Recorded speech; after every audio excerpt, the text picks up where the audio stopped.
Et salut les crypto lovers, c'est Weltemer et bienvenue pour l'édition du 11 du 11 2021 du petit journal du crypto. Alors comme tu peux le voir, aujourd'hui le market cap global est à 2859 milliards de dollars, il a perdu 3,87% et on a un Bitcoin qui a perdu plus de 5%, près de 4000 dollars depuis son all-time high. Bien évidemment, il y a une raison à ça, on en discutera.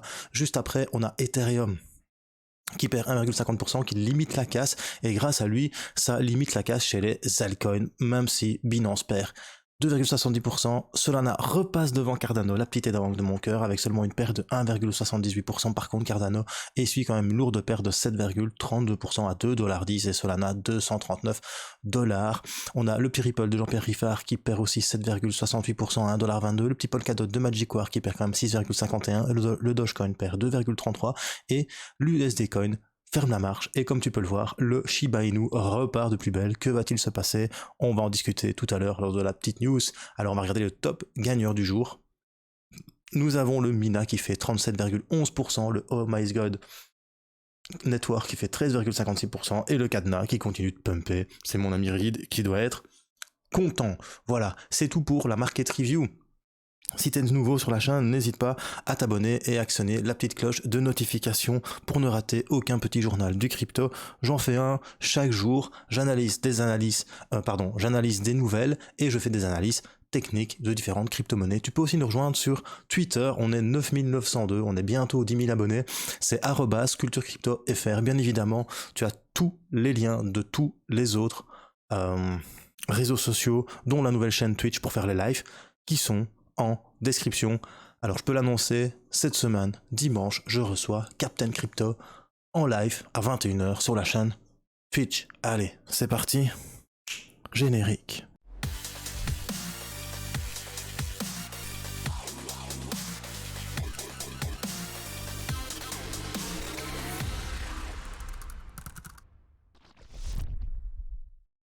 Alors la première news du jour, ça se passe sur culturecrypto.fr. C'est mon ami Monsieur TK qui publie la 3e partie de sa vidéo consacrée au montage d'un rig de minage de A à Z. Il te montre la mise en route et la surveillance des cartes graphiques. Encore une fois, très très bonne vidéo.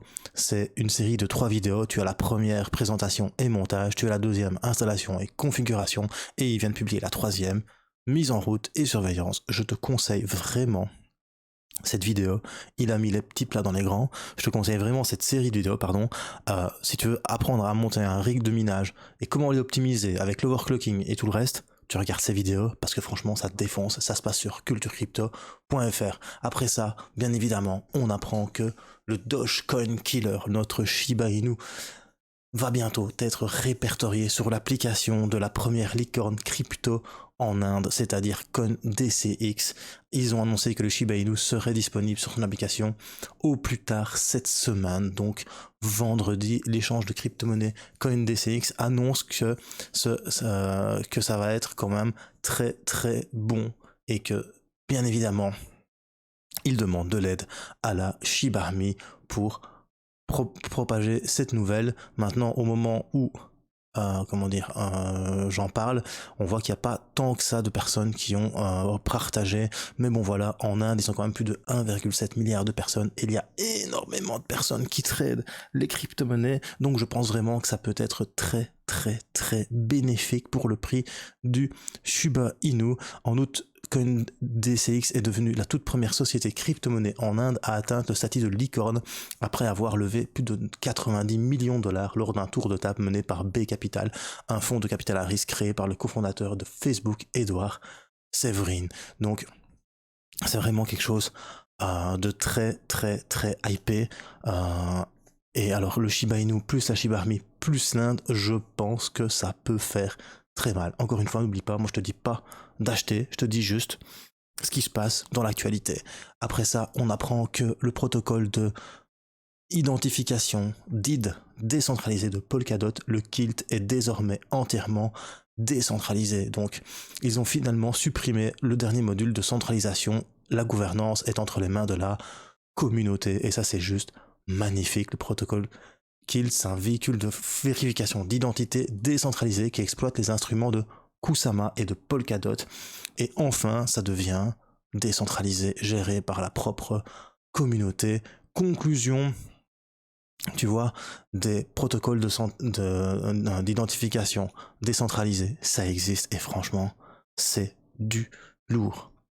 À bon entendeur, salut à tous mes amis de Sylar. Alors, il y a le géant chinois de l'immobilier, Evergrande, qui a évité de justesse un défaut de paiement hier. Et c'est pour ça que le Bitcoin a chuté. Lorsque on a annoncé que le Evergrande, donc Evergrande c'est une société, c'est une holding immobilière, c'est un géant immobilier qui est énormément endetté en Chine, et oui, plus de 260 milliards d'euros. Ils ont une ardoise à plus de 260 milliards d'euros. Il faut savoir que cette société, est basée à Shenzhen, et que Shenzhen, ils ont construit une ville de 40 km en quelques années, et qu'ils ont allongé, fait des prêts à tour de bras, et ça peut vraiment gréver l'économie mondiale, en premier l'économie de la Chine et la croissance de la Chine. Et si la croissance de la Chine est diminuée, ça va fortement embêter l'économie mondiale. Et ils ont in extremis aujourd'hui réussi à payer les obligations, les personnes qui ont des obligations en dollars à hauteur de 128 millions d'euros. Donc, important, ce qui se passe avec Evergrande. C'est pour ça aussi que le Bitcoin a chuté, parce qu'il y a eu une rumeur comme quoi ils allaient être en défaut de paiement. Être en défaut de paiement, c'est une faillite, plus ou moins avouée. Donc c'est la merde. Si Evergrande passe en défaut de faillite, ça peut faire très très mal. Et ils ont réussi à payer leurs intérêts obligataires à temps. C'est pour ça que ça repart un peu. D'ailleurs, le marché à Hong Kong a bien réagi à la nouvelle, et Evergrande est reparti de plus de 8% à la bourse de Hong Kong ce matin, chez eux.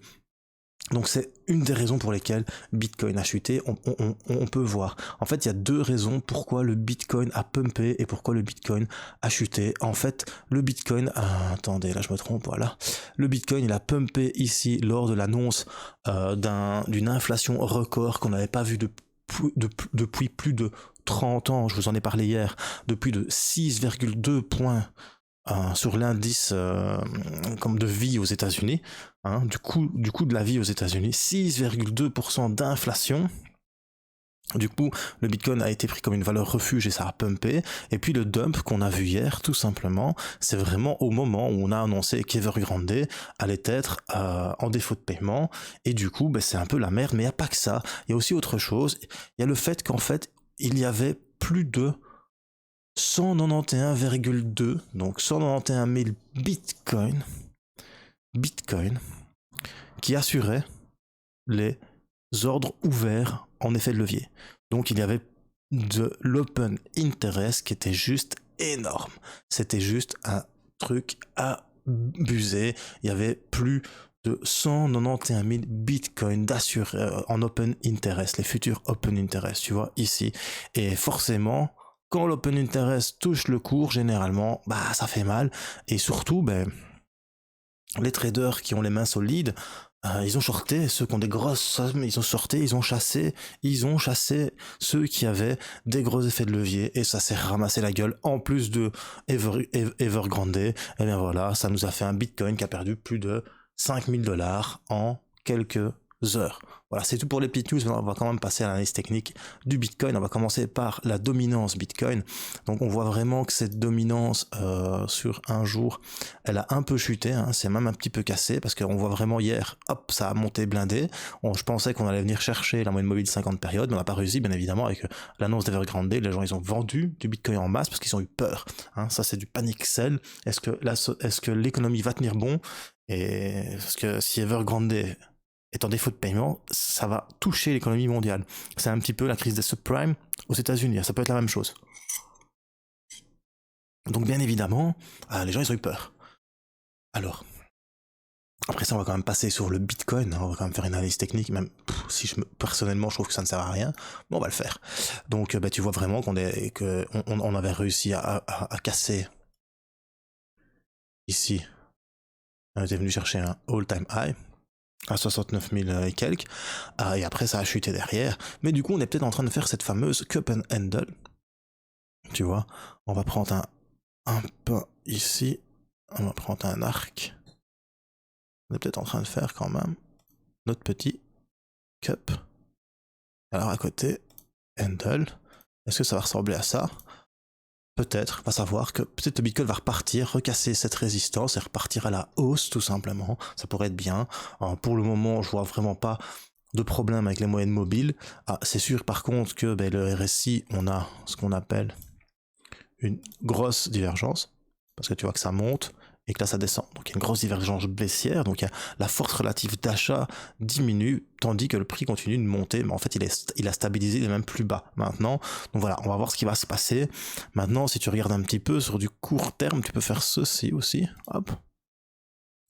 Et tu vois qu'on est dans un biseau montant, donc on a peut-être touché le biseau ici, tu vois, on a peut-être touché un biseau, on va peut-être redescendre, venir chercher ici toute cette zone de support qui existe là, tu vois, hop, toute, mais enfin, là, toute cette zone de support, où tu vois vraiment qu'il y a plein de fois le Bitcoin, pardon, est venu dedans,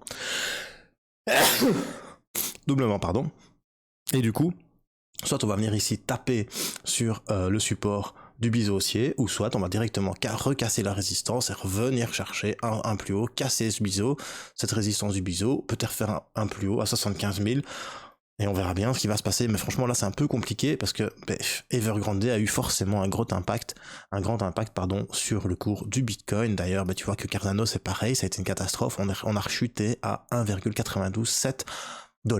Maintenant on est toujours en train de remonter, mais bon, attention, sur le marché des crypto-monnaies. On va terminer par le Shiba Inu. Donc sur le SHIB, la RLC qui fait quand même 13,27, c'est pas mal. Alors Omisego qui te fait quand même un 93%. Ah non, c'est le short, pardon, sur Omisego. Donc il y a de plus en plus de shorts sur le Omisego. Donc ceux qui en ont, les gars, vendez. Alors, on va aller sur Shiba Inu, voilà. En fait, le Shiba, pour le moment, il est en train de refaire un petit peu la même qu'il nous a fait juste l'autre fois, comme ça, ou alors il est plus comme ça. Alors soit il fait ça, on va ça comme ça, on va le mettre vraiment en daily, on va mettre vraiment pour montrer un peu la tendance générale qu'il est en train de prendre. On enlève ça. Voilà, il est en train de créer un petit canal baissier, alors soit il va venir peut-être chercher la moyenne mobile 50 période ici quelque part, ou alors il va breaker cette tendance ici baissière, il va nous la breaker grâce au listing sur CoinDCX et il va venir au moins chercher son dernier all-time high, ce qui est tout à fait plausible, mais quand le Shiba pump, il pump sévère, hein, donc voilà. Maintenant, le Shiba, il aime bien pumper quand il est sur ses moyennes mobiles, en daily. Donc on va voir ce qui va se passer les prochains jours, mais en tout cas, on a quand même un RSI qui est toujours au middle, à 50, et je pense que tout dépend vendredi ce qui va se passer avec le listing. Est-ce que les Indiens vont trader en masse le Shiba Inu? Telle est la question. On verra bien ça demain, car c'est demain, vendredi, lors du petit journal du crypto. Allez, c'était Will Tamer pour le petit journal du crypto. Si t'as bien aimé, un petit pouce bleu. Si t'as pas aimé, un petit pouce rouge. N'hésite pas à mettre des commentaires. Je réponds à tout le monde sans exception. Et surtout, bro, choose life, choose freedom, and choose Bitcoin. Peace.